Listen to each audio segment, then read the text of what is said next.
Okay, folks, we're back. This is our finished little praying Santa, as you can see. What I did, I'm going to explain real quick how I painted it and antiqued it.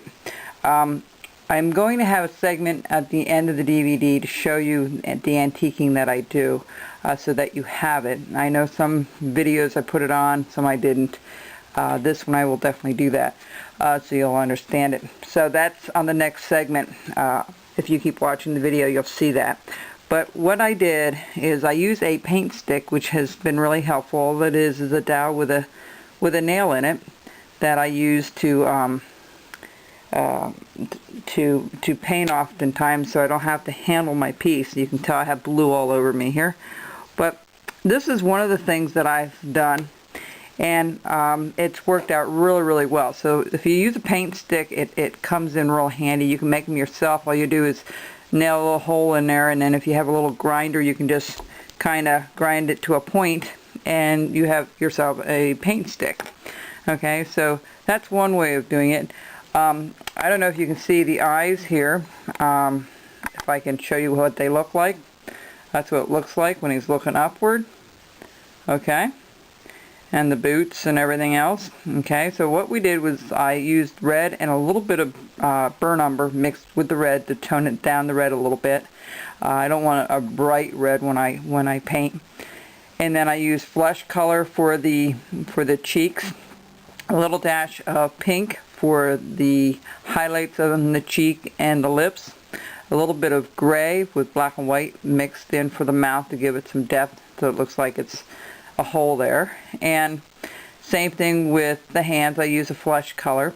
I use straight white for the beard and the boots, and everything that's white on here is straight white. So when I actually paint it, I paint this whole section all white. I put an undercoating of white on the face.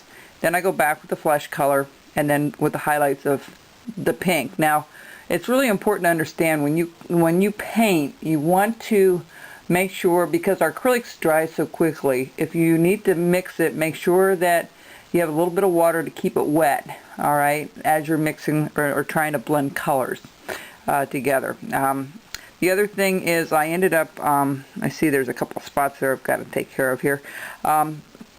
This is, you know, a fairly easy project. I used a little bit of raw sienna for the belt, black for the boots, white for the white portions of the beard, flesh tone for the face and the nose, and then the eyes. And I'm going to explain to you how I did the eyes. The eyes look a little different than what I normally do. I'm starting to try something a little bit different. If you see the eyes, there's a little bit of a, if I can point this out, there's a little bit of a black rim around it. I did a dark blue first, then a light blue, then a black, and a dot of white. Okay, that's just something I've started to do to give it a reflection, to give it a little bit of realism, and to do the eyes a little different. So that's what it looks like, folks. Thank you so much for joining me here in the Carver's Wood Shop. This has been a real fun project to do along with you today, and I hope that you enjoyed it. Okay, thank you very much, and take care.